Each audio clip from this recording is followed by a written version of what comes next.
بسم اللہ الرحمن الرحیم۔ السلام علیکم ناظرین، آج کا موضوع ذہن میں تو صبح یہی تھا کہ کل کے ویلاگ کو تھوڑا سا یہاں آج مزید اس میں کنکلوڈ کروں گا، کیونکہ جاوید لطیف صاحب کے بیان سے پتہ نہیں کیا تکلیف پہنچی ہے، اور وہ جو چھوٹے چھوٹے بیچارے ہرکارے ہیں جو ان کے مہرے ہیں، تو وہ خاصی تکلیف میں تھے۔ لیکن آج بہرحال پھر ایونٹس اتنے تیزی سے ڈیولپ ہوئے، خصوصاً دو واقعات ہیں جس کو میں اب ہائی لائٹ کروں گا، ان کو کنکلوڈ کروں گا۔ لیکن اس کے اوپر صرف دو فکریں میں کہوں گا جو میں ویلاگ کل شاید اس کو آگے چلاؤں۔ وہ کہتے ہیں نا جی کہ کشمیر ہتھوں دے بیٹھے ہیں، ایل او سی نپٹا بیٹھے ہیں، سوچی پائے ہن کی کریے۔ اب ان حالات میں مجھے وہ اس لیے یہ واقعہ یاد آیا کہ کل میں ڈاکٹر کرن سنگھ، جو ایک بہت بڑا نام ہے، ہری سنگھ کا بیٹا ہے، جو کہ کشمیر کی جو اسٹیٹ ہے اس کا پریزیڈنٹ رہا بڑے عرصہ، ڈاکٹر کرن سنگھ نے ایل او سی پہ جو سمجھوتا ہوا ہے، تو اس کو انہوں نے کہا جی کہ یہ مودی کی طرف سے بہت بڑا جیسچر ہے اور اب خاصی صورتحال بہتر ہو جانی چاہیے۔ وہاں پہ حالات جو ہیں سو ہیں، وہ کشمیری جانے، ان کی قسمت، اللہ تعالیٰ ان کا حامی و ناصر ہو۔ اب ہماری طرف سے ان کو کچھ بھی پریشانی نہیں ہوگی۔ اور ایل او سی پہ بھی جب ہم نے انڈیا سے مکمکا کر لیا ہے تو ظاہر ہے کہ بہت سی چیزیں جو ہم خود تو نہیں کر رہے تھے، مشرف کے وقت تک آخری ٹائم تھا کہ جب میرا خیال میں ہمارے جو افواج پاکستان کے جو سپہ سالار تھے ان کے اندر ایک انڈیا کے ساتھ لڑنے کا جذبہ تھا، یا غصہ تھا، یا اٹیمپٹ کرتے رہے۔ جو الحق صاحب کے وقت میں تو بہت پریکٹیکل اچھی کوششیں بھی ہوئی، لیکن اس کے بعد میرا یہ طے کیا گیا کہ اس کو مکمل طور پہ سورس آؤٹ کر دیا جائے۔ اور سورس آؤٹ کرنے سے کیا جو ہے فائدہ ہوا یا نہیں ہوا، نقصان کتنا ہوا، بہرحال ہمارے اوپر یہ ایف اے ٹی ایف اور یہ سارے مدعے اسی سورس آؤٹ کرنے سے ہیں جو ہم نے کشمیر کے اندر جہاد کو یا ان لوگوں کو انکریج کیا ہے جنہوں نے، یا ہمارے پہ الزام لگا، اللہ نہ کرے کہ وہ، بلکہ میں ان کو سمجھتا ہوں کہ وہ تو پاکستان کے بہت بڑے نام ہیں، محب وطن ہے، میری تو دل و جان ایسے لوگوں کے ساتھ ہے جنہوں نے اپنی جان ہتھیلی پہ رکھ کے جو کشمیر کے اندر بیچارے اپنے بھائیوں کی مدد کے لیے پہنچے ہوئے ہیں، یا جو وہیں بیٹھ کے کر رہے ہیں۔ تو اب اس صورتحال میں کہ جب کہ کشمیر ہتھوں دے بیٹھے ہیں، ایل او سی مکا بیٹھے ہیں، تو ظاہر ہے کہ اب کرنے کا کام ایک ہی ہے کہ پاکستان کے اندر کے حالات کو پاکستان کے دشمنوں سے پاک کیا جائے۔ اور وہ دشمن جو ہے ان کو بھی ڈھونڈنا کوئی مشکل نہیں ہے، بہت سارے بڑے کلیئر ہیں، ان کے بارے میں کہتے بھی رہتے ہیں، مودی کے کوئی آ رہا ہے، کوئی کیا ہے، کوئی کیا ہے، تو جو بھی بولے گا وہی پاکستان کا دشمن ہے۔ اور اب پاک کی طرف سے کوئی ہمیں کوئی خطرہ نہیں ہے، افغانستان کی طرف سے بھی کوئی آج کل کوئی صورتحال بہت ہی پرامن ہے، ہر طرف سے۔ ایران کے ساتھ تو کبھی ہمارے تعلقات اتنے برے تھے بھی نہیں۔ اب ان حالات کے اندر کیا ہوگا، تو پاکستان کے اندر آپ دیکھیں کہ ان کے کرنے کے بہت سے کام ہیں، اور ماشاءاللہ افرادی قوت بھی اتنی بڑی ہے، تو کچھ نہ کچھ ہوتا رہے گا۔ ایک واقعہ جو بڑا انٹرسٹنگ تھا، اور وہ اس لیے شہباز گل صاحب کے منہ پہ کسی نے سیاہی پھینکی اور کوئی ان کو کوئی تھپڑ وڑ بھی مارے، اور اس کے بعد ان کی بڑی ایک دھواں دار پریس کانفرنس بھی سننے کو ملی۔ تو میں یہ بات کہہ دوں کہ یہ جس دن واقعہ ہوا پارلیمنٹ کے سامنے، تو میں نے اپنے ویلاگ میں اس دن، اس سے اگلے دن میں نے کہا کہ یہ اب آغاز ہے، یہ جو بیج بویا گیا ہے، انفیکٹ بیج تو اس وقت بویا گیا ہے جب ساکھڑی سار کی عدالت کے سامنے تحریک انصاف اور مسلم نون کے آپس میں ایسی ڈیبیٹ کروائی گئی سپریم کورٹ کے اندر سے، اور وہ کئی مہینے چلتی رہی، تو جس کے اندر ورکرز کے اندر جو تناؤ تھا، کھچاؤ تھا، لڑائی تھی، وہ بڑھ گئی، وہ سڑکوں پہ جا کے تناؤ اور کھچاؤ تھے۔ تحریک انصاف کے ورکرز کو آج کل صرف یہ ایڈوانٹیج ہے کہ حکومت جو ہے اب ان کے پاس آ گئی ہے، تو اس پروٹیکشن میں تھوڑے سے آج کل ان کے اندر کوئی جان اور ولولہ کوئی تھوڑا سا زیادہ ہی نظر آ رہا ہے۔ خیر اینی وے، اس کو بعد میں نپٹیں گے کہ یہ کہ جو کیا ہونے والا ہے۔ مجھے کما حق اندازہ تھا کہ وائلنس بڑھے گا، اس کے لیے کوئی راکٹ سائنس نہیں چاہیے تھی، راکٹ سائنس ہوتی نہیں ہے۔ چنانچہ جو کچھ آج شہباز گل صاحب کے ساتھ ہوا، تو یہ تو ان کو یہی کہا گیا کہ جی گل صاحب ہور دسو کی خدمت کریے، آپ نے 3 ورکرز کو پولیس سے مار مار کے ہلکان کر دے، کوئی فرق نہیں پڑتا۔ آپ کو یہ تب پتہ چلے گا جب آپ کے قائدین، آپ کے ایم این ایز، آپ کے ایم پی ایز، آپ کے بڑے لیڈر لاہور، گجرانوالہ، سیالکوٹ، فیصل آباد کیمپین چلانے آئیں گے. پھر دیکھ لینا کہ آپ کو اپنے آپ کو گل بھی بتائیں گے اور گل بھی بتائیں گے. میں بتا رہا ہوں کہ یہ چیز جو ہے، جو آپ نے حرکت کی تھی پارلیمنٹ کے سامنے، جس کے بارے میں ابھی تک بونگیاں بھونڈیاں دلیلیں دے رہے ہیں کہ جی وہ لوگوں نے پریس کو، یعنی کہ جو پارلیمنٹ کے ممبرز اور قومی رہنما اپنی بلڈنگ کے سامنے پریس کانفرنس کر رہے ہیں، وہ کہہ رہے ہیں نہیں جرت کیسے ہوئی، اور پھر آپ نے ورکرز وہاں بھیجے. ان کو کس نے انسٹال کیا؟ میں ہمیشہ کہتا ہوں کہ اسٹیبلشمنٹ یہ کام بڑے عرصے سے کر رہی ہے. 80s میں ایم کیو ایم پیدا کی، اور اس ایم کیو ایم کے ساتھ جتنا وائلنس بڑھا بلوچستان کے اندر، اسی طریقے سے ان کے اپنے جس کو کہنے کے اثاثے ایسٹس ہیں، طالبان میں اثاثے ایسٹس ہیں، پھر وہ کیا کیا مچاتے رہے. وہ کہ آج تک جو جہاں پہ اختتامی نوٹس ہوتے ہیں اس کی طرف کوئی نہیں دیکھتا کہ اس کے بعد پاکستان کے ساتھ کیا حشر برپا ہو رہا، لیکن وہی کھیل وہی کر رہے ہیں. 70s میں ہم نے پیپلز پارٹی کے اور اینٹی پیپلز پارٹی، ہم نے اسی طرح کی ٹکراؤ دیکھے. زندگی انجیرن بن گئی تھی، اب پھر زندگی انجیرن بن چکی ہے، کیونکہ پولیٹیکل ورکر جب آپ میں لڑتے ہیں تو وہ گلی کوچوں محلوں میں بات پہنچ جاتی ہے. لیکن ایک خبر اچھی ہے، اور خبر یہ ہے کہ اب تحریک انصاف کو جب جائیں گے کیمپین چلائیں گے تو اس کا بھی فٹنگ جواب ملے گا، کیونکہ لوگ جو ہے وہ انتظار کر رہے ہیں ان لوگوں کی بوٹیاں نوچنے کے لیے. اور یہ بات مائنڈ نہ کریں، نہ یہ اس کو کسی اور پیرائے میں لیں. یہ وہ چیز ہے کہ جو بیج آپ نے بوئے تھے اسی کا پھل جو ہے تیار ہونے کو ہے وہ کاٹنے پڑیں گے. باقی یہ جو پریس کانفرنس کا تھے، پسینے چھوٹے ہوئے تھے، منہ ہلکلا رہا ہے اور فرما رہے ہیں میں جاتی عمرے جا کے پریس کانفرنس کروں گا. اور صفدردی بڈھی مریم نو میرا اج پیغام ہے، وہ جڑا یتیم 1500 روپیے مہینے تے رکھیا ہویا ہے، وہ دی رن مریم نو میرا اج پیغام ہے. اگلی باری یہو جی تھکی ہوئی حرکت کیتی تے میں اوتھے تواڈے گھر دے سامنے آ کے پریس کانفرنس کراں گا، اور تواڈے گھروں ہی پانی بھر کے اپنا منہ دھواں گا جے تسیائی سٹو گے. بھائی آپ لوگوں میں یہ آپ کو صرف انہوں نے ٹریلر چلایا ہے، آپ سے کوئی دشمنی نہیں ہے. ان کا مطلب یہ ہے کہ لیڈر جب آئیں گے تو ان کو بتا دو کہ یہ ٹریلر ہے، اور یہ اب جائیں اور آگے عمران خان صاحب سے کہیں کہ لاہور میں اور ان جگہوں پہ آگے کیمپینز چلائیں، راولپنڈی کیمپینز چلائے. وہ کہہ رہے ہیں میں راولپنڈی جو ہے کیس نہیں ٹرانسفر کرانا چاہتا. یہ فیسلٹی اب آپ کو کہیں نہیں حاصل. سرائے فیسلٹی یہ ہے کہ یہ جو سیکورٹی آپ کے ساتھ پھر رہی ہے، جو آپ کو فری کی ملی ہوئی ہے، یہ چلی جائے گی گھروں گھری، اور پھر آپ کیمپین چلانے کے لیے جائیں گے خصوصاً سینٹرل پنجاب میں، تو آپ لوگوں کا کیا بنے گا. شفیع محمود صاحب نے بھی اس پہ تھوڑا سا چینگ بچی کی. مجھے ایک لطیفہ اس میں سے ایڈ کرنا ہے، ایک پٹھان کا.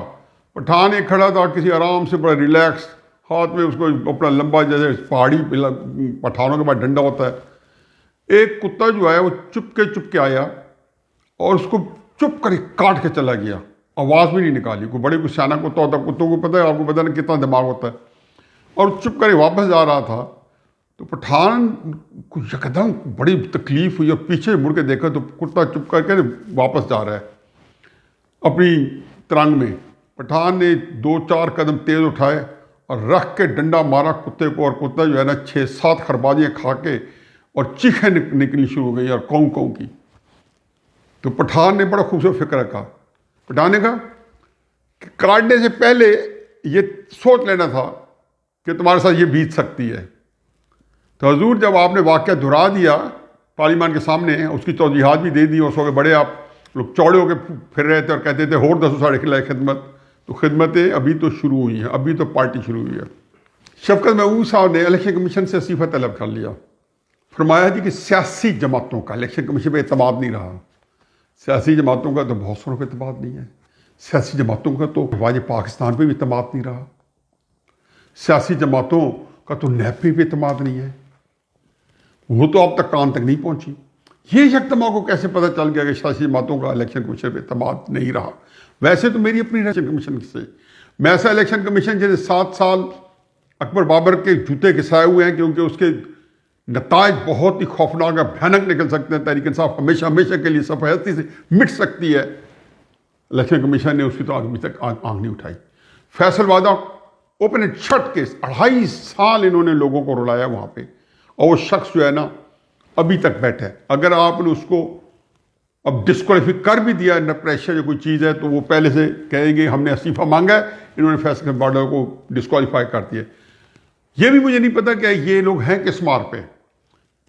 شفقت محمود اینڈ کمپنی آیا یہ الیکشن کمیشن پہ دباؤ ڈال کے اور بظاہر کوئی کریٹ کر کے اور کچھ نئی کوئی گیم کھیلنا چاہتے ہیں, کوئی آنے والا جو الیکشن ہے اس کی تیاری کے لیے پھر کوئی نیا کام کرنا چاہتے ہیں.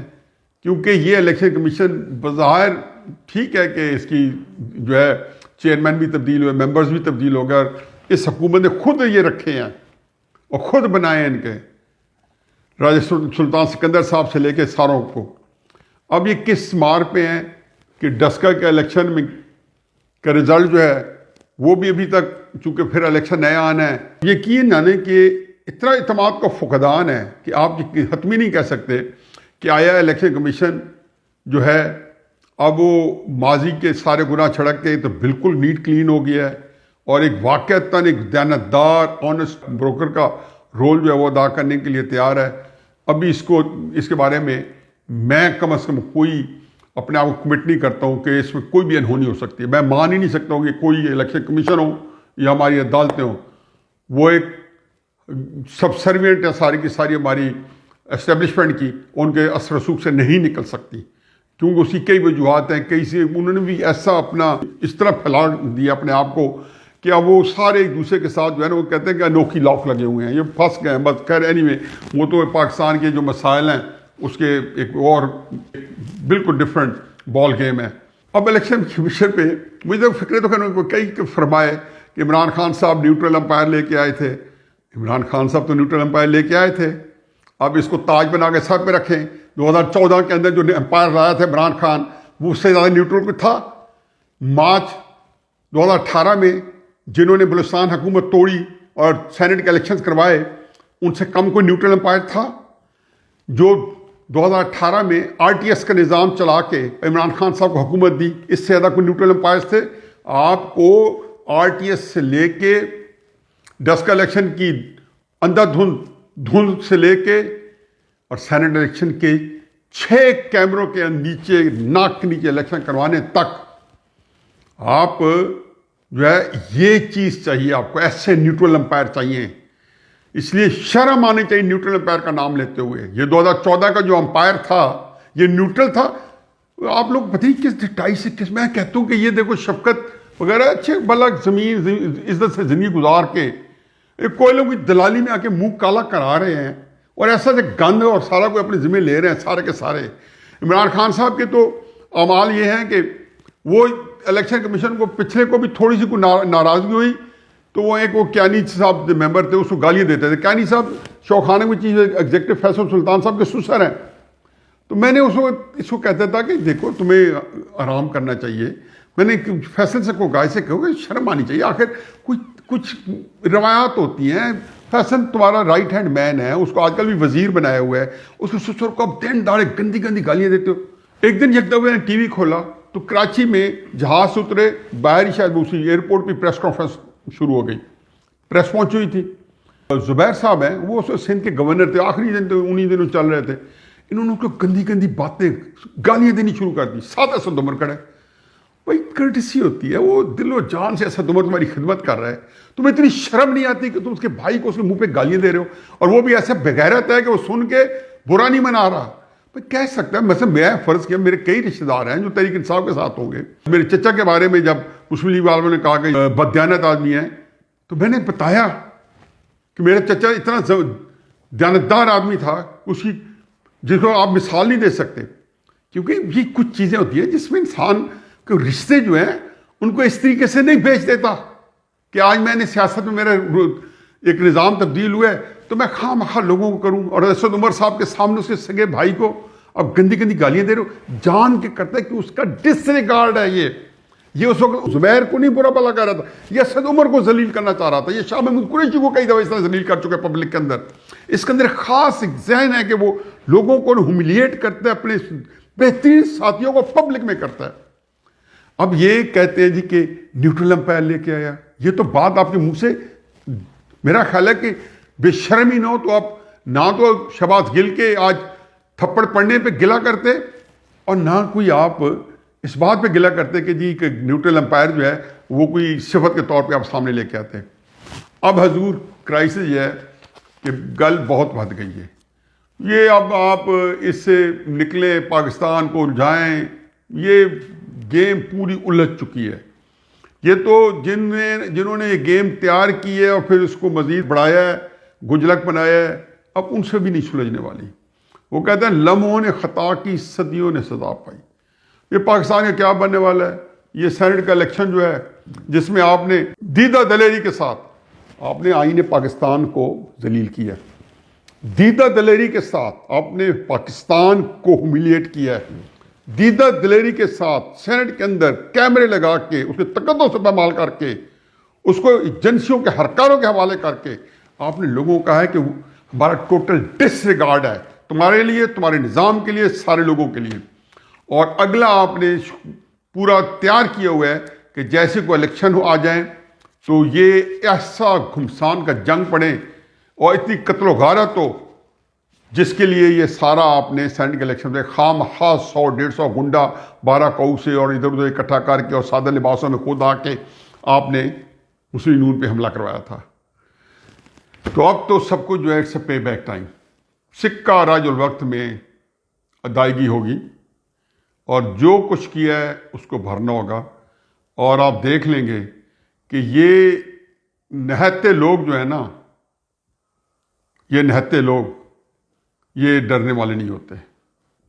یہ سڑکوں کے اوپر جو نہتے لوگ ہوتے ہیں نا، چاہے وہ عورت ہو اور چاہے بچے ہوں، ڈرپوک اور بزدل دشمن جو ہے وہ نہتوں کے اوپر اس طرح کا تشدد کرتا ہے جیسے آج ہائی کورٹ میں 3 بچوں کو انہوں نے شہباز گل صاحب کی بے حرمتی میں پولیس والوں نے اتنا مارا کہ اس میں لیکن کوئی فرق نہیں پڑتا، کیونکہ یہ چیزیں جب چھوٹے سے حصے سے نکلیں بڑے پہ آئیں گی تو پھر یہ دیکھنا ہوگا کہ مار کس کو پڑتی ہے، جیتتا کون تھا، ہارتا کون ہے۔ لیکن ایک بات میں نے بتائی تھی سینٹ کے الیکشن پہ کہ سنجرانی جیت گیا تھا، ریاست پاکستان ہار گئی تھی۔ یہی میرا خلق ہے، یہی میرا سطو ہے۔ وما علینا الا البلاغ۔